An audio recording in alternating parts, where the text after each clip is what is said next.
Bonjour à tous, on se retrouve pour l'épisode 3 de la série Rencontre avec. Aujourd'hui on a l'immense plaisir d'être avec monsieur Richard Billan, entraîneur national et sur la scène aussi internationale. Bienvenue Richard. J'ai une première question, on est ici un peu chez toi, au Palais des Sports de Caen. Richard Billan est-il vraiment à la retraite ? Je pense que j'y serai jamais véritablement à la retraite. Jamais. Jamais ?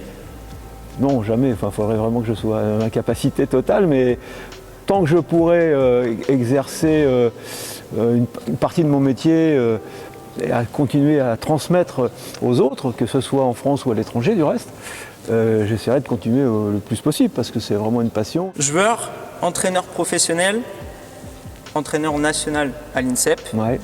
Directeur du pôle fédéral. Un peu. Finalement, comment on peut vraiment te présenter ? C'est vrai que j'ai eu la chance dans ma carrière de pouvoir faire beaucoup de choses. Donc j'étais un peu multitâche et ça franchement c'est quelque chose qui m'a énormément plu. Alors d'abord je suis prof de PS aussi, faut le signaler parce que c'est très important. Parce que ça a aussi influencé aussi dans ma façon de travailler, etc. Puis mes connaissances et tout. En parallèle de mon travail que j'ai pu faire ici, de ma formation d'entraîneur on va dire. En tout cas c'est une formation qui a été très complémentaire. Et même si j'ai enseigné que 9 années en définitive, mais ce qui est quand même pas mal. Mais effectivement, donc entraîneur effectivement de club, alors pas beaucoup, Caen et au Havre, donc j'ai pas fait non plus tous les clubs du monde, je suis resté assez modeste et normand. Alors donc comme je le disais précédemment, on est au Palais des Sports, on remercie d'ailleurs la ville de Caen et le CBC pour la mise à disposition de leurs locaux. Très très bien. C'est vrai que, comme on disait tout à l'heure, voir la salle vide, ça fait aussi quelque chose. Ouais, c'est vrai, quand je suis rentré, j'ai eu un peu de frisson aussi, parce que ça me remémore beaucoup de ma jeunesse, mon passé. Est-ce que tu peux justement nous parler de tes premiers souvenirs dans le basket, dans cette salle ? Alors oui, moi je me rappelle mes premiers souvenirs, j'avais une dizaine d'années à peu près, quand ça a été mis en place, ça a été inauguré. Je crois que c'est 68, donc voilà, bon après, on va pas chipoter un an près, mais et je me rappelle d'un match, alors je me rappelle plus exactement quel match c'était, j'hésite entre France-Chine et France-Tchécoslovaquie, on verra s'il y a des gens qui sont capables de nous donner la réponse. Commentaire. Mais ce qui est certain, c'est comme c'était un match d'inauguration et qui plus est international, on fait souvent venir des enfants qui sont là. On me rappelle, on nous avait remis un truc et on devait donner un présent à un joueur. D'accord. Donc alors j'étais très très très fier forcément d'être ici pour inaugurer le Palais des Sports. J'ai commencé le basket en 64, 65, donc très jeune. Et à ce moment-là, le camp BC jouait là-bas. Et on allait voir avec mon père, il m'emmenait voir les matchs de temps en temps. Alors ça fumait de partout. Les gens étaient debout, il y en avait partout, il y avait une ambiance terrible. Et ça, c'était le stade Elitas, la salle Elitas. Il y avait une grosse ambiance. Il y avait beaucoup de monde dans tous les sens.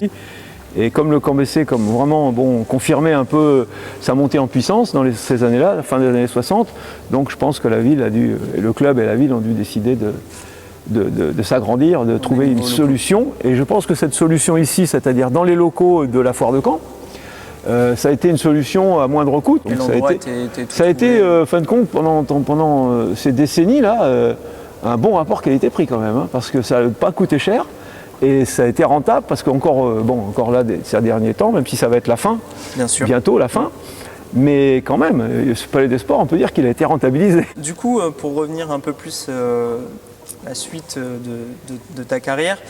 Au fil des années, tu fais ta place dans le club, alors également au début en tant que joueur du CBC. Tu t'es un peu entraîné avec l'équipe première, etc. Bien sûr. Puis tu décides de passer du coup tes diplômes d'entraîneur. D'entraîneur, professeur de PS aussi, donc en même temps. Donc, oui. Et à 32 ans, c'est ça ? Tu arrives coach principal de l'équipe ? Il faut remonter un petit peu en arrière. Donc effectivement, moi j'ai commencé à entraîner très jeune, 15-16 ans, j'entraînais déjà à Caen. Et donc la particularité, c'est que j'entraînais des gars qui avaient mon âge. D'accord. Donc déjà, alors j'entraînais, la première année que j'ai entraîné, je devais avoir 16 ans, et j'entraînais les minimes 2 et les cadets 2, alors que moi j'étais cadet 1. Donc c'était quand même un peu particulier. Du coup, comment on vit la transition joueur-coach ? Je sais pas, moi c'est devenu naturel. J'avais tellement envie de transmettre, c'était pour moi... La chose qui m'a vraiment, dans ma vie, qui qui a fait que je suis ce que je suis, je pense, c'est en 6e, mon prof de PS, M. Morel. Et je l'ai idéalisé, ce gars, parce que pour moi, comment c'était possible de faire du sport son métier? Voilà, je me suis dit, c'est ça que je veux faire. C'est magnifique, ce gars-là. C'est la personne qui t'a donné le... disons, oui, il sait pas même, je pense qu'il ne le sait même pas, parce que j'ai jamais eu l'occasion de lui reparler, etc. Peu importe. En tout cas, c'est l'image du prof de PS, et lui en particulier, mais ça aurait pu être n'importe quel autre prof. Mais comment c'est possible de pouvoir vivre toute sa vie faisant que de faire du sport aux jeunes? J'ai même entraîné, la 2e année, j'ai entraîné des adultes, alors que j'avais 17 ans. Ok. Ouais. Et du coup, le courant passait bien entre vous? Oui, je pense que ça passait bien. Naturel. Je pense que la passion fait en sorte que les gens oublient un petit peu quel âge t'as. Peut-être que j'étais pas toujours très bon d'ailleurs à l'entraînement, c'est normal, je démarrais. Mais je pense que j'ai apporté une passion. Donc à partir du moment où les gens ils voient que vous êtes passionné, que vous parlez franchement, que vous n'êtes pas tordu, que vous êtes vraiment dans la, sincère, dans la sincérité et tout, je pense que malgré tout ça passe bien, quoi. Et il faut savoir qu'à côté, il y avait 7 terrains de basket côte à côte. Bon, on venait s'y entraîner de manière officielle, mais à ce moment-là, on n'avait pas beaucoup d'entraînement. Je crois qu'on avait un entraînement par semaine. Après, en cadet, c'est monté à 2. Mais voilà, on ne s'entraînait pas. Alors, pour s'entraîner, on allait jouer. Hein. On allait jouer avec les copains tous les jours. Hein. Comme tout le monde s'entraînait là-bas, eh bien, on se voyait en permanence. Donc, c'est-à-dire qu'on se voyait. On se côtoyait tous, les minimes, les poussins, les benjamins, les cadets, les filles, les gars. On était toujours là-bas.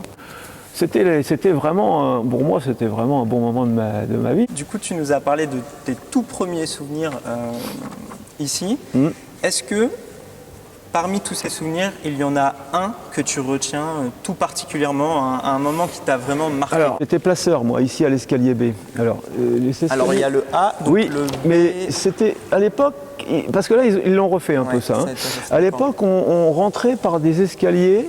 En fait, on passait par derrière et on rentrait par des escaliers, il y en avait 4, A, B, C, D, et puis là, il y avait F, G, H, etc. Donc, on rentrait par là. Et chaque escalier, il y avait un placeur, un jeune du CBC, qui était placeur. Donc, on plaçait et on faisait un peu d'argent.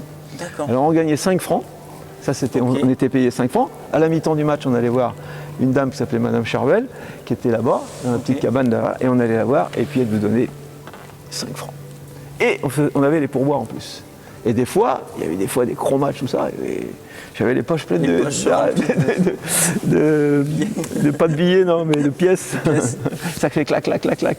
Donc du coup, et comme les vestiaires des adversaires étaient là et les vestiaires du CBC étaient là, comme il y avait à cette époque-là, il y avait toujours des matchs de levée de rideau.